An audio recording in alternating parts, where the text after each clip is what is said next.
You changed millions in revenue in my company within 18 months. Can you kind of explain what EOS is and why it is valuable to contractors? Like hidden secret sauce of EOS is Where do you want your company to be in 2 years? if you ignore the important, you don't survive tomorrow. How does EOS track success? We focus on leading indicators, activities, and behaviors that would create all the financial success. So describe the L10 meeting. Probably the best tactical meeting you can do. Let's just break down this concept of rocks. It's just this idea that your time is limited. Visionary integrator, what the fuck does that mean? The integrator is actually much more rare than that visionary. If you ignore the urgent, you don't survive today. Welcome to Beers with Contractors. All right, tradies, another episode of Beers with Contractors. Terry, cheers to you, sir. Good to see you, Will. Yeah. Hey, by the way, I got Dan's Steel Erectors Company koozie. Yep. We're still having fun with that word, aren't we? Yeah. We're just two grown-up children is all we are. But anyway, hey, before we get started, everybody, you know the routine. Like, subscribe, hit that notification button. I do want to say thanks to a few folks, new subscribers. Let me see here. Trevor Sievert, Lizzie 1981, Vitality Bovkin. I'm Ron Burgundy. I can't. Some of these names are just so bizarre, but Benjamin Shapir, Madness. Did you see that one, Terry? Benny and Jenny, Kerry Boland, Sancho, and many others. And appreciate you guys. If you get a chance out there, go ahead and hit up some of our sponsors that we're going to interrupt you for at least about 60 seconds every episode for some of those. So hit them up. They support us and the community. They also support our camp. That's right. And I don't have my Contractors Kick-Ass shirt on, Terry. My bad. You know, I wasn't repping our store. Well, at some point, you're going to make them in men's size as well, and I can get one. Well, you know what? You can put this in your notes. Have you heard of this whole thing with the Department of Government Efficiency where they're going back and saying, list 5 things of importance you did last week? And I guess laundry wasn't one of them.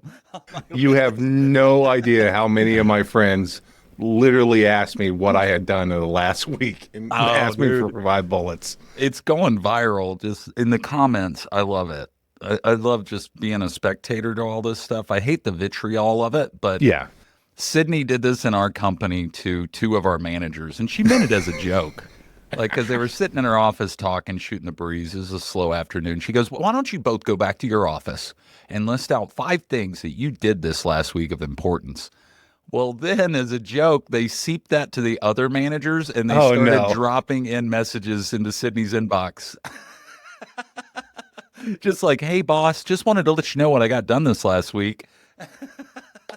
And the inbox just explodes and nothing else gets done for the afternoon. Oh, we're having so much fun with it. But honestly, if you think about it, you know, in a business, sometimes we just get caught in the whirlwind. We're going to talk about whirlwinds today. And then you kind of turn around and realize, yeah, what are you doing in your job? So I even had a performance evaluation with one of my team members yesterday. So good. But yeah, I mean, so go take that back to your university.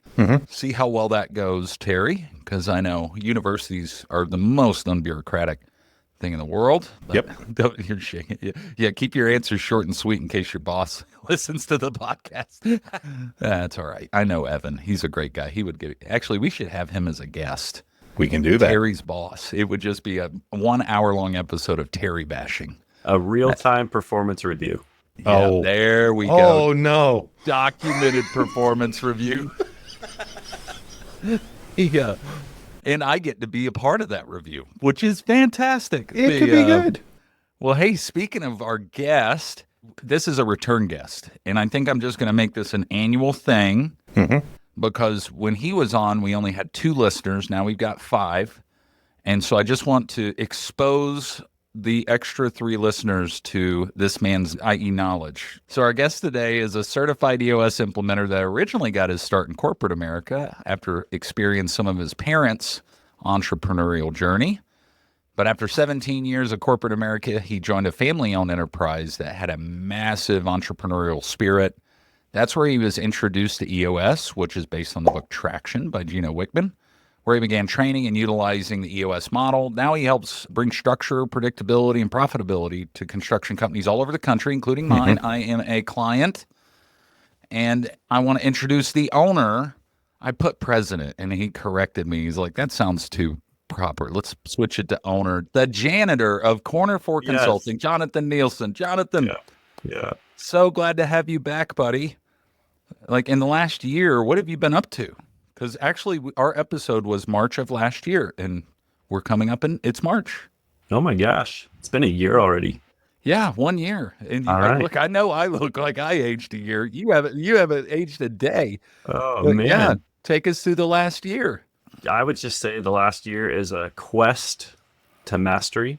So what I love about the EOS process is that you never really stop the journey. And so there's always like a level up opportunity for me to become a better implementer, or my clients to level up in their leadership ability. And so, yeah, you just join forces on that quest. You're always just trying to take the next step of mastery. So it's fun.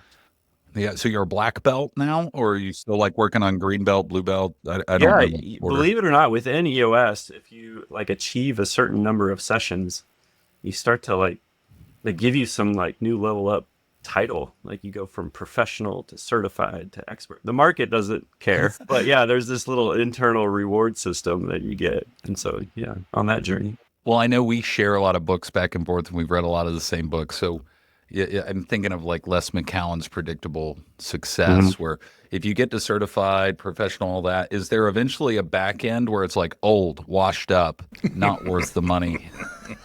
Overpaid. Yeah, there is like especially for the I guess you could call them the patriarchs, the founding fathers. They get to like some new terms that they get to have, and they don't even do that many sessions anymore. In fact, they can't do over a certain amount of sessions to maintain, because they've kind of just let go and handed it off and passed the reins. But yeah, some of those forefathers have some whole categories just for them. I was going to say, do they have like a velvet robe or something? What the hell? Like, is this like a special club? Sorry, you don't have to describe that, because I'm sure somebody in your community knows is one of these levels of masters. But anyway, so. And it might be him. Now, Jonathan, the first time I met Will, I met him and I was able to get a glimpse of his foundation company and how well it ran and all the amazing things they were doing in his business culture, right? And I thought, wow, he's got it figured out.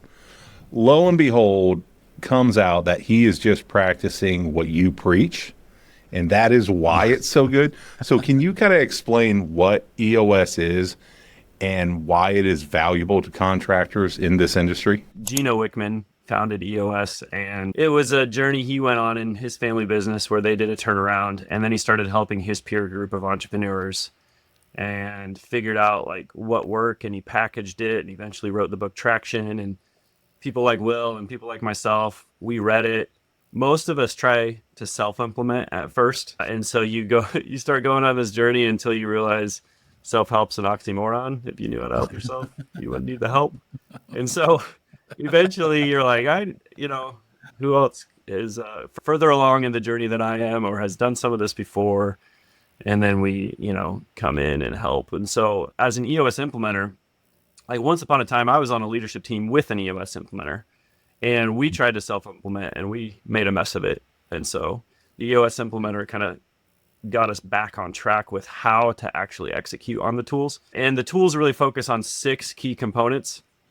And so, yeah, anybody could Google the EOS model and you'll get a really nice visual of the 6 key components. But it starts with vision. Like, how do you get everybody on the same page, where we're headed, how we get there? And you want a big vision because that's exciting. And, really, if you think about the leaders that have inspired you the most, there was big vision involved. And so we should get everybody on the same page with a big vision. And that's going to demand focus. And then the next component is people. Like, how do you surround yourself with people that fit your culture, but also they're equipped and effective in their role? And you get really clear on the structure and what right people, right seat looks like. And then the third component is data. And so how do we objectively measure the business on just facts and figures? Like, we just need to know at our fingertips, are we winning?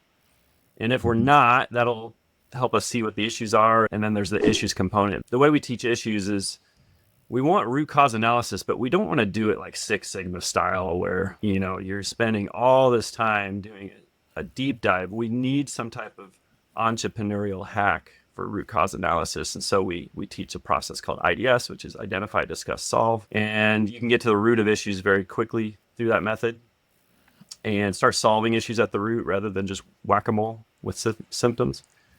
And then the fifth component is process. And that's just about gaining consistency.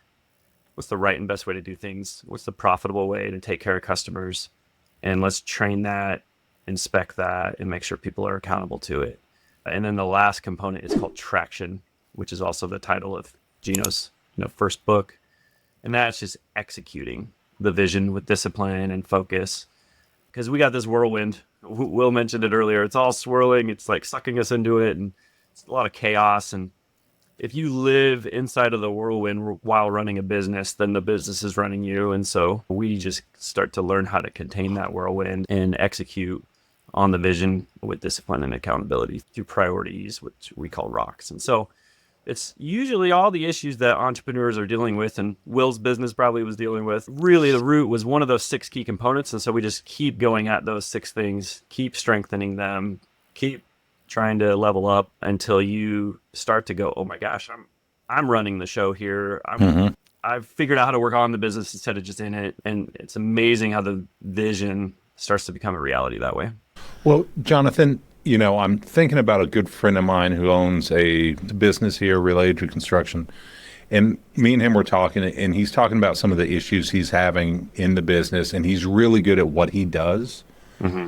If he wanted to start down this path, what would you say are the first steps he needs to take? And what can he kind of say, this is the benefits you might see? Yeah, any business owner can expect 3 outcomes. There's vision, traction, healthy. And so we're going to get everybody on the same page with the vision. We're going to start executing on that vision with discipline and accountability. But the hidden secret sauce of EOS is how we create healthy leadership teams. And so usually, like Patrick Lencioni would call it, healthy and smart. Usually organizations are so focused on how to be smart with their decisions and plans and strategies and products and services. And that's all the stuff that we think is winning. But what could undermine all that is if you don't have a healthy team and healthy communication, healthy connection, and that team health component can actually undermine all the smart things we want. And so usually I just start there. Like if I start describing vision, traction, healthy, and a business owner, like your friend, starts to go, yeah, I want those 3 things, or yeah, that's what we're missing. Or usually I can get them talking about, is it all 3? Is it 1 or 2? Or is it just 1 where you really think you need breakthrough?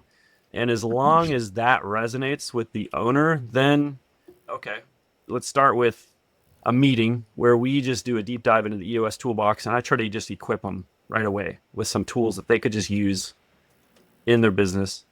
And then, if they need more help or want more help, really, then we just talk about how do you get that help through an EOS implementer. And there's a process we go through of where we're going to do all day, work on the business meetings. And you're going to bring your team offsite and just commit to a process. There's a great expression, you can't read a label from within a jar. And so we very intentionally try to get the business owner and their leadership team out of the jar for a day. And that gives us all this clarity and perspective.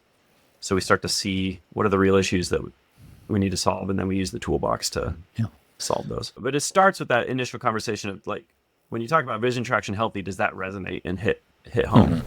Yeah. Well, I want to come back to issues, Jonathan, because I work with contractors all over the country. And I think it's best to start at the top, because you mentioned one thing about vision, but you also mentioned about getting the team on to that vision. And most entrepreneurs, they're horrible for this. They just keep it locked in their head and assume everybody fucking knows what the vision is, right? So let's just break down that part of the wheel first, because I find that some people, they either have a grandiose vision or they can't even come up with it. It's where do you want your company to be in 2 years? And it's well, I don't know. So how do you break that down and help companies establish vision? Because I think it's quintessential, super important for contractors. That sounded like a very personal story behind that, Will. Well, we're going to get to the team buy-in because I'm known for putting out a much larger vision than what may Yeah. be possible. Yeah. And then bringing the team in, it's like, well, Yeah. you're kind of a whack job. That's Probably the nicest way it's been described. I know. It's like, yeah, asking for a friend, Mhm. Uh-huh. But anyway, yeah, let's just break down the vision thing because I think people Mhm. mentally have roadblocks around even saying, well, what is the vision for the company? So the business owner, typically the founder, like, yeah, it's rolling around in their head. They don't always know how to get that out, and they don't know how to organize it. And so the very first tool we teach it's called the VTO, and it's the Vision Traction Organizer. And that tool is powerful. It's just 8 questions that we facilitate conversation around and get everybody on the same page with. Now, most people have limited thinking. So like I'm that person that needs a visionary like Will in my life because otherwise I'll settle for like less than what I'm capable of or less than my potential. And so I love facilitating that tension in the room because what happens is I get a Will who thinks, let's go to the moon tomorrow or Mars, and then there's other people in the room going, that's not even humanly possible. And the reality is somewhere in between. And that's really fun to facilitate because if we can start to get those limited thinkers to think bigger and realize that it's impossible to outperform your mindset. And so I can start to pinpoint now, like, oh, that person just needs a bigger mindset. They don't see what's possible. But then we need that healthy balance with the visionaries who want to go to the moon tomorrow. It's like, okay, let's hold on to your ankles a little bit and let's keep you grounded because there's priorities, there's projects. We need to like organize that and get on the same page with what happens when and how. And you just can't do everything all at once. But I love that tension in the room because that's actually where we all help each other become our best. But if there are visionaries, sometimes you get to a leadership team and the owner is not even a true visionary. Like they aren't seeing the big picture and what's possible. And so sometimes I have to facilitate like, okay, we got to think bigger because if you don't think big enough, your vision's not exciting. And if your vision's not exciting, then you don't do the day-to-day like discipline to become your best because you're just not motivated to. And so when that happens, I like to just have the visionary like do some homework. Like there's an amazing book called 10X is Easier Than 2X by Dan Sullivan and Ben Hardy. And it's like, it just gets you realizing that often we're negotiating with the past. And it's very linear. Think of it like there's default future-minded people, which default future-minded people, it's like very linear growth. It's kind of like inflation. You have some mistakes, you just try not to repeat them, and you just kind of try to get better. If you're a created future, you start to, instead of negotiating with the past and all the bad experiences you've had before that cause you to have fear and limitations, you just cut that and just go, what's the possibilities here? And you start to look around and imagine like, oh my gosh, a lot is possible. And that's really exciting. And so we just try to use the EOS process to create a really exciting future. And then that will demand more discipline and focus today. And it gets us all, excited about what we could create together. And so sometimes even the founder owner doesn't quite have a big enough vision. That gets coached through the process too. So, Jonathan, the 8 questions that are asked, I love this because it's kind of like if you go to somebody and say, hey, just tell me the big vision for your company. It's like all over the place. Yeah. We're going to do this. We're going to do this. But the 8 questions are pretty simple. I mean, it's things like 10-year target, 3-year target. What's your core values, market niche? So just real quickly, rapid fire, take us through those questions because I think it simplifies it so much in the VTO. Yeah. Yeah. And like when you bring a team together, there's like a lot of debate and conflict and messy conversation that happens, but the outcome is you create absolute clarity on what you want and what you're really going after. And that's so powerful. And so what we're going to do is have a lot of messy conversations about the 8 questions. But once we're done, it's on a 2-page document, front and back. Page 1 is vision. Page 2 is traction. And it's amazing how you can just take that 2-page document and it clarified all the things that were rolling around in your head. And now, you essentially start calling it into existence and make it happen. But the 8 questions it starts with core values. And that often can be like a term that's lost its meaning in the business world today. But if you really think about it, it's at your core, what are the behaviors that you expect from everybody that's going to work around you? And so like Patrick Lencioni has a book called Ideal Team Player, and it's a good like example of core values. And his core values are humble, hungry, and people smart. And so he just wants to surround himself with people that are humble. Like it's not all about them. The greater good is more important than an individual. And then hungry, like they're driven, they're passionate, they're self-motivated to go get it each day. And then they're people smart, because at the end of the day, like we could have all this knowledge and wisdom, but if we don't have great ability to, EQ and work with people around us, we won't achieve all the things a team can achieve. And a team can always achieve something better than an individual. So you get clear on what are these core values? Like what are the behaviors of everybody that I want around me? And that's our company culture, and it's sacred. And we're unapologetic and uncompromising about it. If anybody's on this bus with us and we're trying to take it in a certain direction and they don't fit, we'll have that necessary ending, because we're not going to allow people that violate the core values, so to speak. So you get really clear on who you're surrounding yourself with, because if you apply that principle from Jim Collins, first who, then what, then the rest of the vision, like we can figure out how to take that bus in any direction, but we first have to clearly define who are we surrounding ourselves with. So it starts with core values. And then we start dreaming up, where are we taking this bus? And so the next thing is core focus, which includes like what's our why? Because if you nail why you're in this business and why you're really doing it, then every time you hit an obstacle, you'll have energy to overcome, go through, go around, go under, go over. You'll hit all these walls and challenges, but with a strong sense of purpose, you have energy to keep going. And then we also clarify, what are you going to be the best at in your market? And it should have a strong economic engine. Like I love that term in the tech industry, there's riches in the niches. And so we get very clear on like what's highly profitable and what could you be the best at. And let's get laser focused on that. So that's the core focus. That's the second question. The third then is, you mentioned it earlier, it's that big audacious goal, that 10-year target. So what's our North Star? What are we really shooting for here long term? And that should be, a goal that's specific. It's got a finish line. We're all going to celebrate it when we get there. But it's our one big goal of what we really want. And that could be revenue. That could be impact on people. It usually aligns with your why. And then we start breaking down how we're going to get to those things. And we have a marketing strategy. And then the fifth question is 3-year picture. And 3-year picture, we don't do detailed 3 to 5 year planning, because like, for example, right now with AI and how you have to adapt, like you can't predict 3 and 5 years out. But what we want to do is dream what's possible in 3 years. And then we use that 3-year picture to guide our 1-year plan, which 3-year picture is very aspirational, but then 1-year plan, we are accountable to it. And so then we get, okay, now page 2 is how we gain traction on the vision, which is the 1-year plan. And then the 7th question, the 90-day plan with rocks, which are just priorities. And then we have an issues list where we just make sure nothing slips through the cracks. So by the time you're done, you have this very crystal clear vision with a bunch of people on your leadership team on the same page. You flip the page and then you have your 1-year plan, 90-day plan, and issues that you have to solve in order to conquer that vision.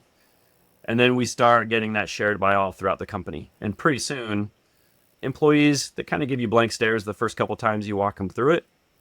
But a year later, 2 years later, everybody starts seeing the same thing, moving in the same direction. And then they see that there's discipline and accountability to that vision. It's really powerful.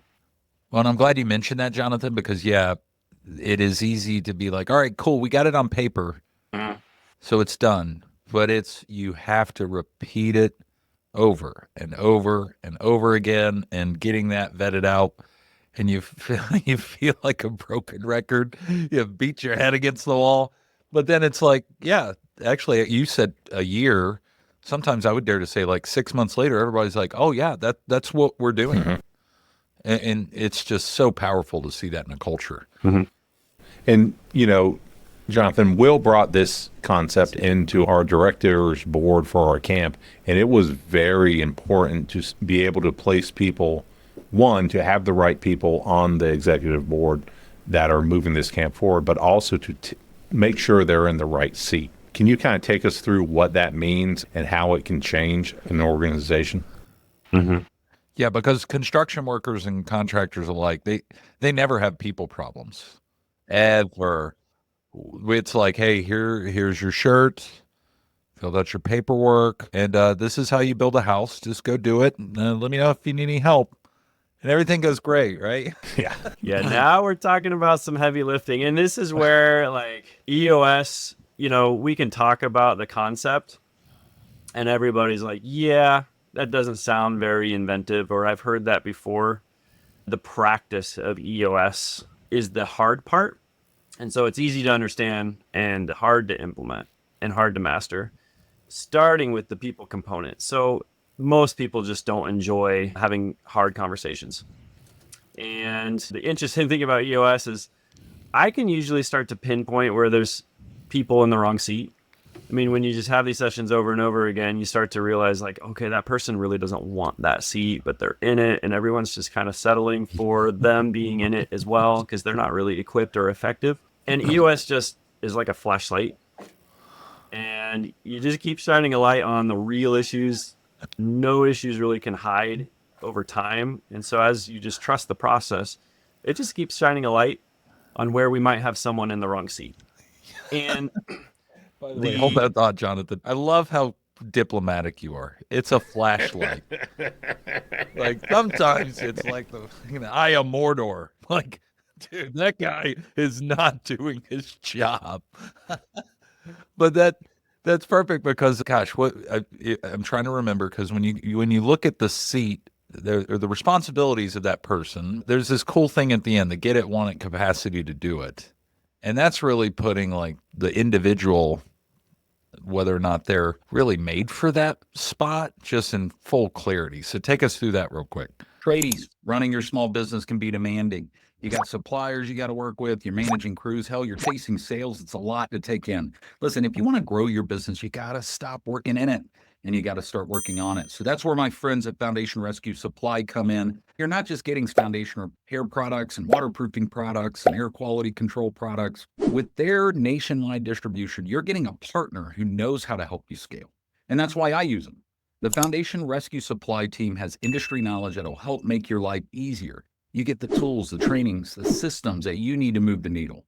You want your sales team to close more leads? Done, because they have the proven process for that. You need your crews to work smarter, not harder? Done. Their installation training will get you out there and rocking and rolling in the field. With Foundation Rescue Supply, you're not just buying materials here. You're buying a better business system that they have helped create. And you sell more, you install more, and you grow your team. So the bottom line is this: you get best industry pricing, you get field productivity on track, and you get more revenue out of everybody on your team. So this is your chance to step up, scale up, and thrive. If you are ready to make that happen, head to foundationrescuesupply.com, check out their catalog, and speak to my friends, their team, how you can take beyond the products with your company with Foundation Rescue Supply. yeah, the GWC, so get it, want it, capacity to do it. Get it is really about, do they have an understanding of what it takes to succeed? And this is like the natural ability. Like, are they wired that way? Easy example, salespeople. If you're just wired for sales, then guess what? When you're rejected, it doesn't become this identity crisis. You don't start questioning who you are. Salespeople, like genuine people that are wired for sales, they can move on very fast from rejection because they know they're going to get more no's than yeses. And that's just a part of the gig. And so it doesn't become this like really tormenting identity crisis for them. They can just move on. And so if you have someone in the sales seat and they just fear rejection so much, they're just not wired for that type of role. And that's okay, because they might be an amazing customer service person or operator. And so we just have them in the wrong seat. But we're not going to choose a person over the vision. So once you create that clarity with that VTO, we would never say an individual is more important than the greater good of the vision becoming a reality. And so now having that conversation with someone is just about the vision. We would never want you in a seat that you don't really get, or you have someone in a seat that they don't really want it, and you can't pay people to want it. People should be excited about the role they perform and the seat accountabilities that they have. If they're not excited about their role, then you get that all the statistics that come out from Gallup and all these places about disengaged employees. Well, sometimes they're just in a seat that they don't love. And life is like way too short for us to spend, 20 years. I spent, you mentioned my 17 years in a corporate career. I mean, my job was to manage perception for a living. Like, how freaking fulfilling is that? Like, I had employees that I just had to like help them like not want to leave because all the things I was asking them to do. So I was just trying to people please them. And then I had executives that didn't want to hear the truth. So then I just had to like find a way for them to be happy with what I was doing and saying. And I just was like, at 17 years in, I just play a political game for a living. Like, this is the most unfulfilling role. And so like for me to exit that, but I was in the cycle of paychecks and promotions, paychecks and promotions. And it was like a game that I was winning and thinking, but then at some point, like, that's not who I want to be. And that's not what I really want. And that starts taking a toll on your day to day. So I was just, it's a good example. It's just someone who doesn't want it. You can't even pay them enough. It's unfulfilling work. It's not what they want to be doing. And the best thing you could do for that individual is have the real conversation about moving on from that seat. It'd be the best thing for the company vision, but also probably the best thing for them. Like, and some people just aren't brave enough to do it on their own. That's so funny because once again, so diplomatic, Jonathan. Hey, listen, I know this is making you unfulfilled and such, and it's not matching our vision, or versus you just really suck at your job. It reminds me of the scene from Moneyball where, gosh, Billy Bean says, "Would you rather have 6 to the chest or 1 to the head?" Would you rather get a bullet to the head or 5 to the chest and bleed to death? Are those my only 2 options? Just go tell them you're in the wrong seat.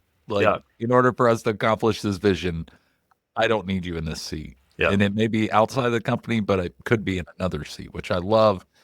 There is a human element to the people wheel or people portion of the EOS model, and it's not all just get it done. So, well, my expectation is that there's been times that people have gone in and said, the fact of the matter is you're really bad at this role, and you're telling them something they know, and they just needed someone else to like actually say it, and they are thankful that you're moving them out of that position.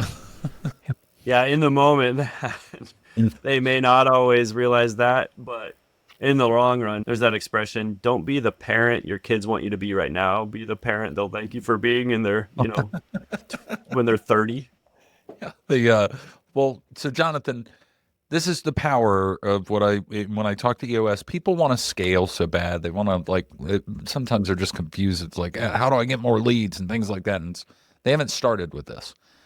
And hopefully this is a good part of our conversation here that shows how this starts to tether together, is because we've all been there where it's like, man, I can't let go of Jimmy because he's such a great guy. He started with me from the beginning, but then you can turn and look at the vision and say, oh, wait a minute, that is more important than the vision if you're holding on to that individual or not moving them.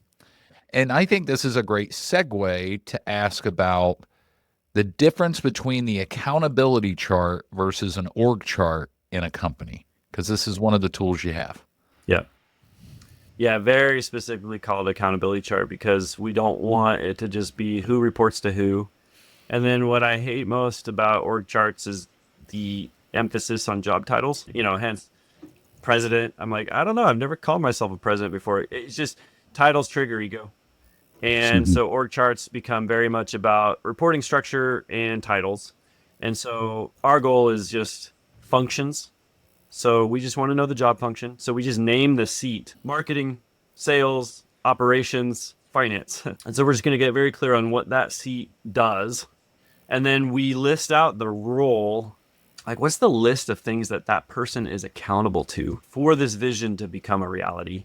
And so we actually marry it up with, instead of like a 2 to 3 page job description, which is just overly complicated, everything in the entrepreneurial system is like direct and to the point. And so we're just saying, okay, the bullet point list is they got to hit the sales number, or they got to do lead gen. They've got to execute on the sales process. This seat's ultimately responsible for customer satisfaction. And so we just get clear on what that each seat in the organization's role is and what they're accountable to.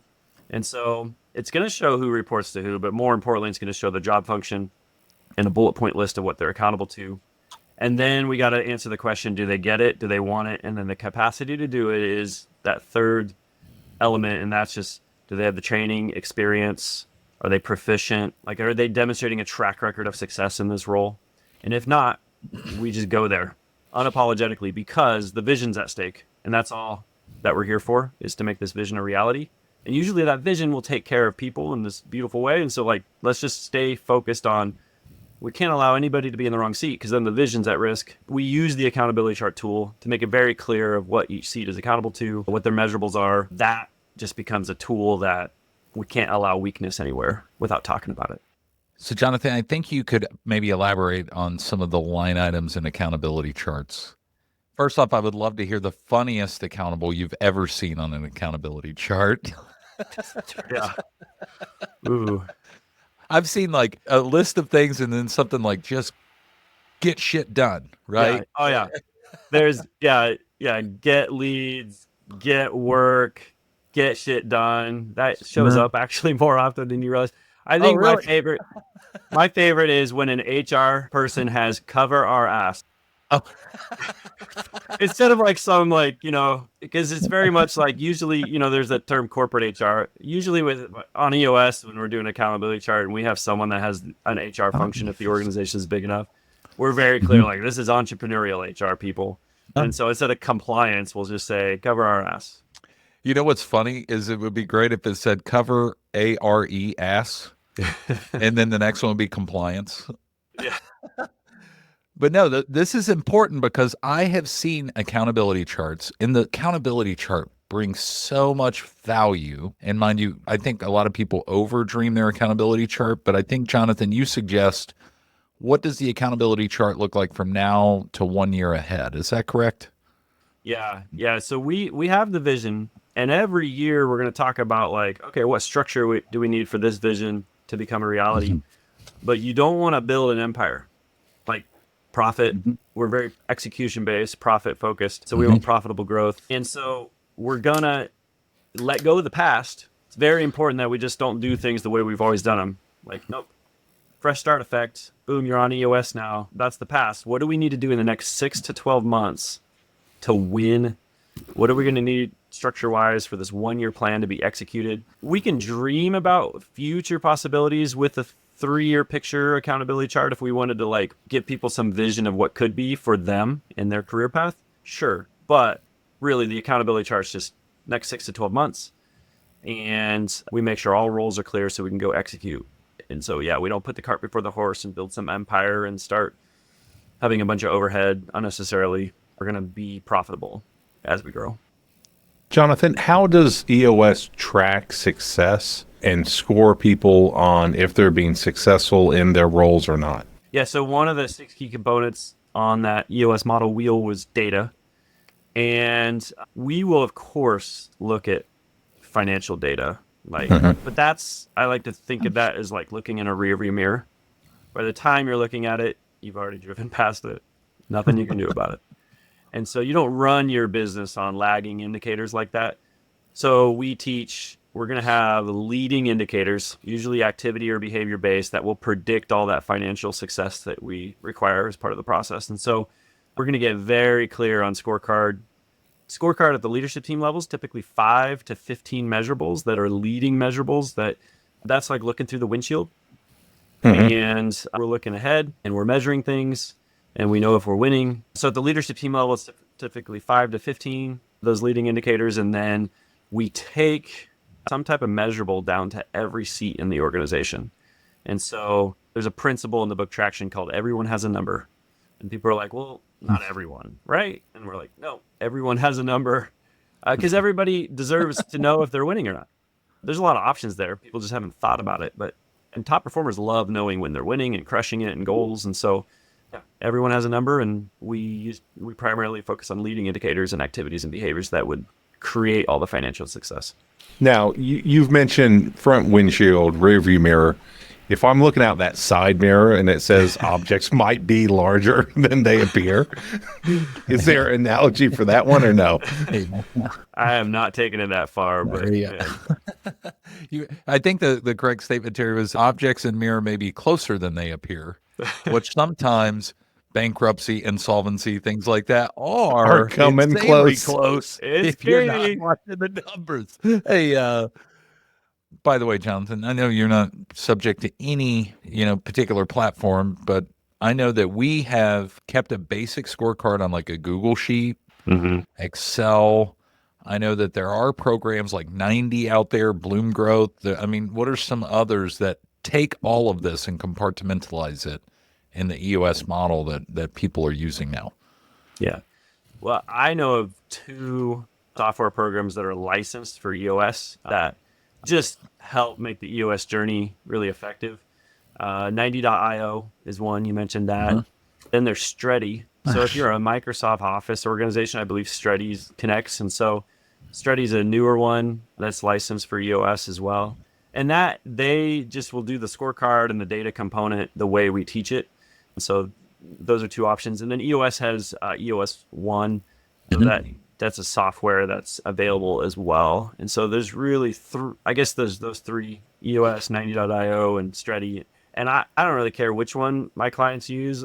I just recommend they don't use Google Sheets and get stuck in, the messiness of all that. Well, hold on. Like, slow down. Like, let's back up. It is okay to use Google Sheets, but there is a point where if you're going to map it, you need the full suite, right? It's kind of like, running the engine or running your car with 3 tires, right? And I'm saying that from experience. I used to do it back in the day before I met Jonathan. And actually, Jonathan, that's funny. I think you're the one that introduced 90.io to our organization. Probably. And, I probably looked at your Google Sheet and I was like, that's crap. No. Actually, put it on the issues list. We'll discuss that later. Will was all proud of it, and I'd done so much work, and someone just comes in. No, that is hysterical. Hey, leading to that, obviously we've got the vision, we've got people in seats, and I think it's common for people to forget that you can sit in more than one seat, right? If you're the owner and you're running sales. You know what we call that, right? What's that? Half-assing. Half-assing. No wonder everything was half-assed when I was sitting in multiple seats. So that's a great conversation because we make sure every seat is accounted for. Someone's got to sit in every seat that we create. But if it's a full-time role and here you are trying to straddle 2 seats, we're just half-assing those 2 roles. So we just get open and honest about that. Okay, how long do we half-ass those 2 seats? And just timing-wise, sometimes that happens. Sometimes you have to sit in 2 seats for a season because you don't want to compromise right person, right seat. So you don't you had to have a necessary ending with someone because they were doing more harm than good. Having you in 2 is better than that, but while we're either waiting on a replacement or the timing just wasn't right, we just get clear on that. So, Jonathan, if this makes it out there into the universe, I want to make sure you get credit for it. So there's a multiple effect to this. So like a lot of owners, especially when they're smaller, it sounds like they're doing a lot of half-assing, tri-assing, quadra-assing, quintuple-assing of different roles in the company. But the key is you need to whole ass whatever you're going to do. Yeah, Juan Swanson. There you go. Good. So hold on. So now this is what I'm really interested in because we're all living in the whirlwind and there's problems firing our way and there's things that are disrupting the day-to-day. And what I really love is in a L10 meeting, which I want you to describe to our 5 listeners, is it takes all those problems and just mashes it down into a 90-minute meeting. Mm-hmm. And now we're getting into issues. And by the way, this has helped like not only my businesses, but my mental health. It's allowed me to be able to have a podcast with Terry and drink beer because I address the issues with my team during our L10. So let's just break that down. So describe, the L10 meeting, what it is, and then how we compartmentalize these issues, because I have a feeling that's going to lead into process a little bit next. So Yeah. go ahead. So the traction component of that EOS model, where we get really good at executing, a component of that is teaching the team how to run a really great meeting. If you think about it, like our job is meetings. If you're in a leadership role, we might have some in the business stuff and some producing we do for the company, but the larger your company becomes, the more you step into a role of just meeting after meeting. Like if you ever did take your child to work day, they'd be like, Dad, you just do meetings? Like, I thought you did something with your life. No, I run meetings, and they're amazing meetings. It's okay. I'm managing perception, honey. It's okay. It's okay. Yeah. And so we have to master the ability to run a great meeting. Like if anybody has been on EOS for a couple of years and they're still in bad meetings, then I start to go, that's a right person, right seat challenge for you. Like the business system, EOS will help you learn how to run great meetings. And that's not just like for your EOS implementer to learn how to do. That is for everybody on the leadership team to master, because that is your job. And so we teach a level 10 meeting, which is probably the best tactical meeting you could do. It's a weekly meeting. It's got all the things in the agenda that a great meeting should have to keep the strategy on track. And then it's timed. Like we're going to start this meeting on time. We're going to end it on time. Imagine that, getting disciplined there and having it be the highest and best use of everyone's time. Like it should be a meeting the leadership team looks forward to because of how productive it is. Anytime there's dread about meetings that are coming up, usually it's because the meeting isn't following a good agenda. It doesn't start on time, end on time. And there's so much lack of discipline and focus that people, like Lencioni wrote a whole book called Death by Meeting, and it wasn't too many meetings, which everybody hears the book title and they're like, yeah, that's our problem. We have too many meetings. Actually, you read the book and you have too many bad meetings. So if you ran great meetings, and EOS, in my opinion, does the best at equipping people on how to run great meetings. And the level 10 is just the model. It'll get everybody connected personally, but then at the same time, you're going to make sure your rocks are on track, which are your priorities for the next 90 days. You're going to make sure your scorecard, you're winning. And if you're not, you're going to create an issue out of that. Will, like you said, it's kind of like therapy. Like you have an issues list that just lives on that L10 meeting. And so you have this place you get 60 minutes of the 90-minute meeting is just to solve problems together. Yeah. And nothing slips through the cracks. Once it gets on the issues list, it's going to get prioritized and addressed. And so, we keep our rocks on track. Our strategy is on track. We start talking about the numbers and what needs to be done there to win the week in order to win the month and win the quarter. And then we're going to have a bunch of problem solving time as a group. And then we're always going to finish the meeting giving ourselves real-time feedback. So that's why we call it a level 10, because you're actually going to rate the meeting 1 through 10 at the end of it. And that's just a quick pulse check. Like, did we run a great meeting today or not? And if not, we're going to quickly talk about why. And we're going to do better next time. And so it's that concept. I love this like Nelson Mandela quote. I don't lose, I win, or I learn. So if we didn't win with our performance, then at least let's give each other feedback real time of what we learn, what are we going to do better next time. And when you do that, every week, all year long, and then you do it for 2 years and 3 years, like we're constantly leveling up our meetings until we're consistent in the 9 or 10 range. And there's just no excuses to be below that after you ran on EOS for a long time. We should run great meetings. Well, so in regards to that, I think that's powerful. And you mentioned about being able, you can download just a basic template for these meetings online. But I mean, most of us, as the human brain is wired to be like, all right, well, let's go by department. What's the status? Tell us the problems. And then there's a bunch of conversation that really takes 20 minutes, and we haven't even gotten to the next department. And man, that combined with what you mentioned of the scorecard, meaning the measurables, then rock recapping. But because you've mentioned it a few times, Jonathan, let's just break down this concept of rocks. And I know you got a visual that helps describe it, but it is so powerful. By the way, for anybody listening, I'm good at throwing rocks at other people, both metaphorically and physically. So that'll make sense here in a little bit, but like I currently have 1, 2, 3, 4. I have like 5 rocks amongst all my organizations right now, currently, including our nonprofit, software company, construction company. That's where the real work matters in getting that. So explain this concept, because I grasped, or I had trouble with this, Jonathan, until you kind of educated me on it. All right. So rocks comes from Covey. So first things first. And it's just this idea that your time is limited. And if we put, pebbles and sand and water in our time jar, it'll fill up with a bunch of day-to-day tasks, urgent things. It's that whirlwind.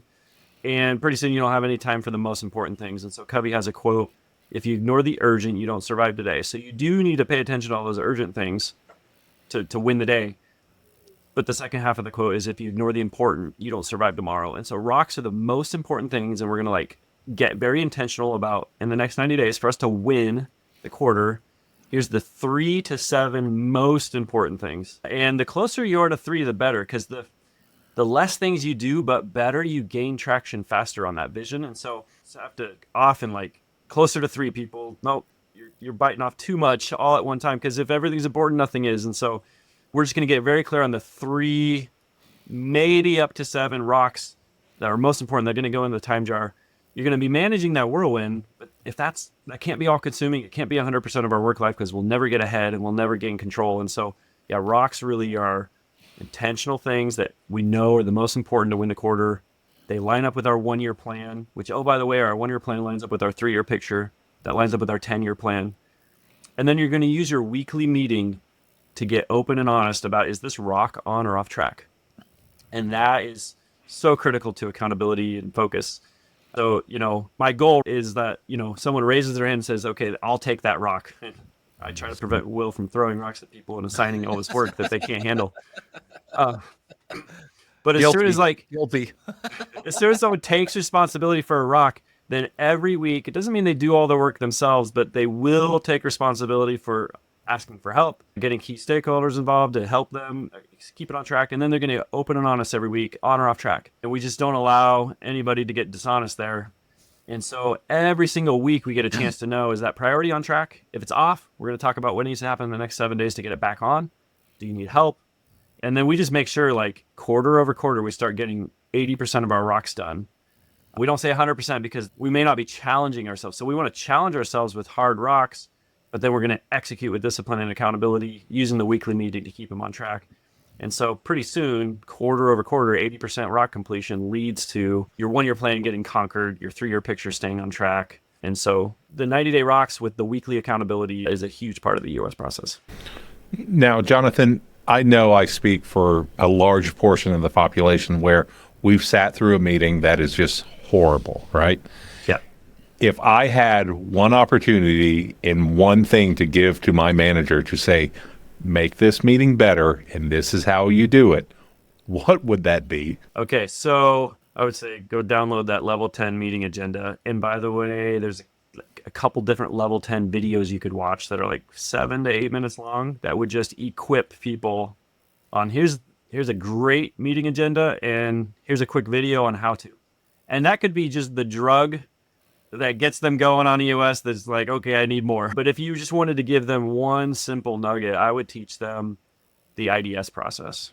Okay. And that's what we do for problem solving. And it's called identify, discuss, solve, because most people doom loop. Will explained earlier, you go department head by department Yes. head, and everybody just gives their update. Half the room tunes out. And what's happening is, instead of identifying a real issue to solve or agreeing to something actionable, which is the solve piece, we just spend all our time in the middle. We just discuss, Yes. discuss, and discuss.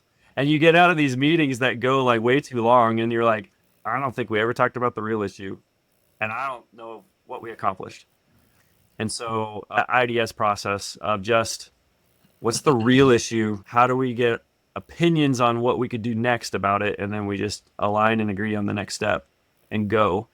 The IDS process is way more powerful than a bunch of department headlines, because we just got to get focused on what are the real issues, and let's just not doom loop about it. Let's actually identify the root and take next steps. And we should plan on this, just to be clear. Because I didn't know what a good L10 meeting and how powerful it was until you facilitated one of ours. And Terry knows I still struggle trying to run our board meeting L10 structure because people are used to the old Robert's rules format, Yes. things like that. But just showing not what exactly what excellence is, but the framework and real world problems. We should box that up and give that to, and I need Sydney's permission, of course. And that's a perfect segue here because I'm going to play chestnut checkers. I'm going to block Terry from bringing up the visionary integrator weirdo relationship because you mentioned it at the beginning of the show, and I'm sure people are probably like, visionary integrator, what the fuck does that mean? So I want you to break that down without prejudice. And break down like who the hell is the visionary, who's the integrator, why they're important, but also why they've each got sole responsibilities in growing the organization.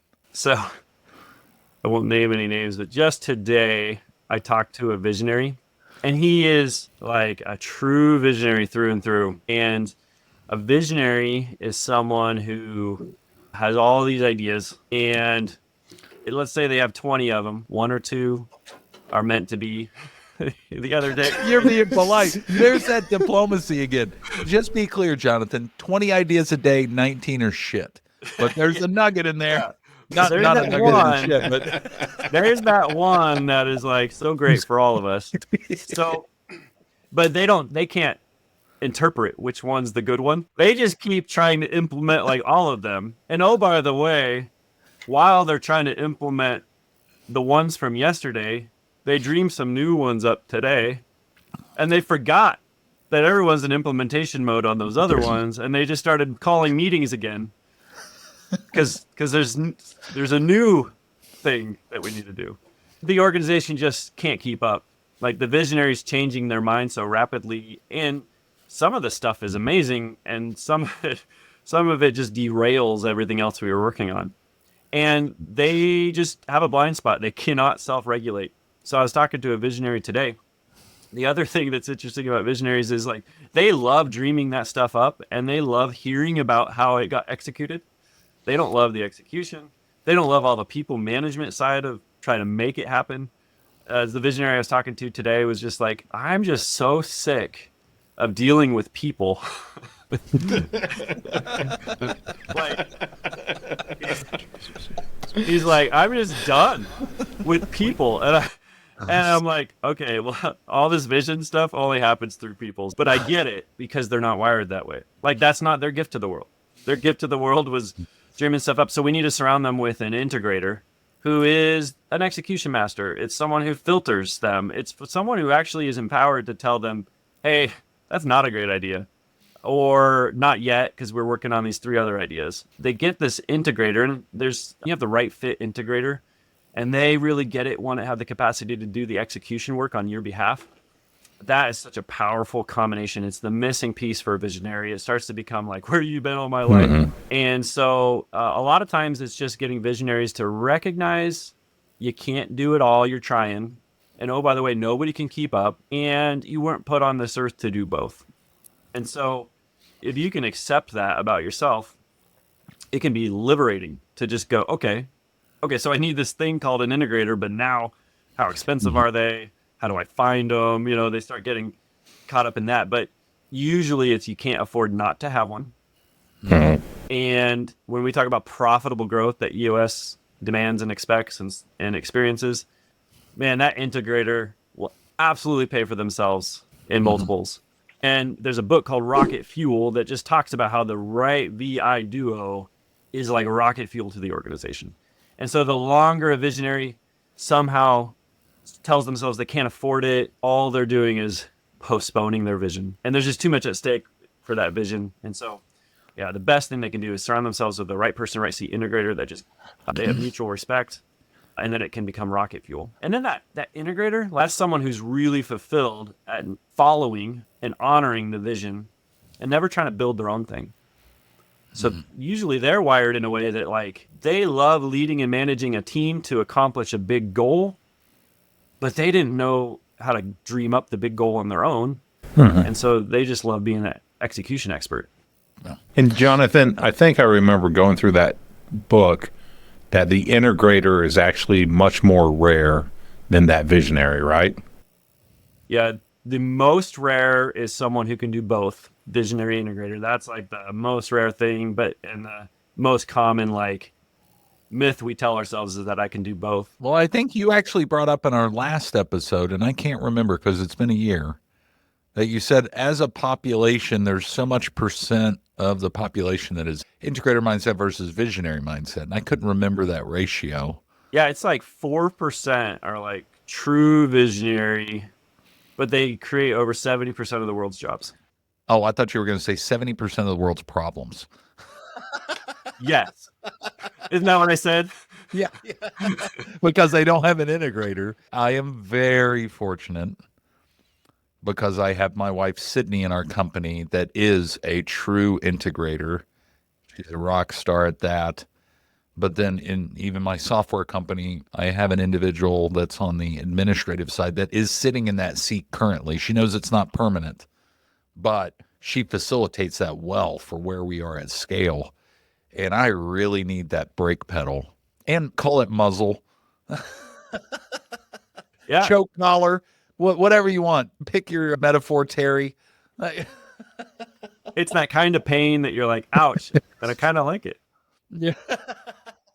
We need to get Will a cattle prod and just see how that works. That's hysterical. Yeah. I kind of like the pain. But no, that goes back to rocks. It's like, well, I want to do this. And it's like, no, put it on the long-term issues list and we can discuss it next quarter when we're done doing the shit that you told us to do this quarter. Oh, yeah. And then most of the time, and I'm hoping somebody out there and can empathize with this. I've done this where it's like, bam, bam, bam, fucking this is a great idea. We're going to do it. Let's go. And then it's like, no, I just journal it down. Most of the time, a week later, I realize, no, that was a shitty idea. Yeah. It's journaling, that's so powerful for a visionary. Like that's actually when they finally find their integrator, they start to go, what do I do? I don't do anything anymore. Or they're putting me in a box. And actually, like, if I can get a visionary to just start journaling, when they finally have their integrator and they start letting go, and then they just start journaling, it's amazing how much they start realizing what else could be. Like those 20 ideas, they start to learn how to like sift through and organize and go, oh man, this one's gold, this one's gold. They even become more clear. They just couldn't ever create clarity because they never had anybody to reliably delegate to. Yeah. And so they become a better visionary, a better version of a visionary with the right integrator in their life. We're still waiting on that better version of Will right now, I'll tell you that. Yeah. And he keeps getting farther and farther away. He's floating. Jonathan, before we come to a close, I do have to ask this. Like, go to your folks at EOS Worldwide, and I want to see a case study out of the percentage of integrators that are either ADHD, dyslexic, or completely bipolar. You mean percentage of visionaries? Yeah, visionary. Sorry. Did I say integrator? You did. Yeah, so you need to go to EOS Worldwide and ask them, by percentage of visionaries, how many are ADHD, dyslexic, or bipolar? And I think you're going to find a correlation, my man. I'll send you a video from our visionary Mark O'Donnell that talks about that exact thing. I thought you were going to say, I actually experienced that exact same thing yesterday. Yeah. And it was at one of your meetings. Yeah. The entrepreneur, it's crazy, the statistics. Most entrepreneurs, like true visionaries, are ADHD. Yeah. And so, like, there's something beautiful about that. Like, it's for as labeling we want to get and hard on them we want to be, like, that creates over 70% of the world's jobs. So let's not forget that the entrepreneurial spirit, like there's a greatness to that. And that, like, sometimes you're just born that way and not everybody has it. Well, yeah. And I know we've had a lot of fun with this subject. Yeah. And Terry, I am super, super excited you got to meet Jonathan. Yep. Because you had all of that respect for me about my business up until today and realized, no, Jonathan and Sydney did all that. No. The more people I meet in your life, Will, the more I understand you're a function of good people. And Not good character, Yeah. but just good people. Yeah. But Jonathan, you are one of my favorite people in the world. I'm proud to say, and I'm not paid to say this by you, that I am a paying customer of yours. You bring value to the world. You bring value to my business. So if somebody out there listening, because there's 5 of them, how do they get a hold of you? Like, how do they learn more about it, have an introductory call? Because you are so Yes. powerful. And I'm not talking about like little powerful. You changed millions in revenue in my company within 18 months. And that's no bullshit. That's true thing here. So how do people get a hold of you personally to learn more about having you as an implementer? I appreciate that, Will. Like, you can look me up on EOSworldwide.com through their online directory. I'm in Florida. And then you can also email me at jonathan.nielson@eosworldwide.com. It's Nielson. Jonathan, I appreciate you. I can't thank you enough for coming on the show because you help people. Terry, I'm glad you met Jonathan. Yep. And it's funny, we're getting all sorts of, he's already jotting down the quotes. I feel like Jonathan could have been on our top 10 books episode because we heard, I'm trying to recap it. Good to Traction. Great, Traction, of course. Yep. Ideal Team Player. Yep. Heard Death by Meeting. What is it? What was it? 2x is easier than 10x is easier. Yes. Yeah, 10x is so easier many than 2x. books. Yeah. And it's funny. He's got that cute little tiny bookshelf in his background, and I know damn well he's read more than us. Yeah. But anyway, Jonathan, love you. Appreciate you, man. Thanks for having me, Otherwise, guys. you listener out there, listen, I appreciate you guys. We'll see you next week on another episode of Beers with Contractors. Peace.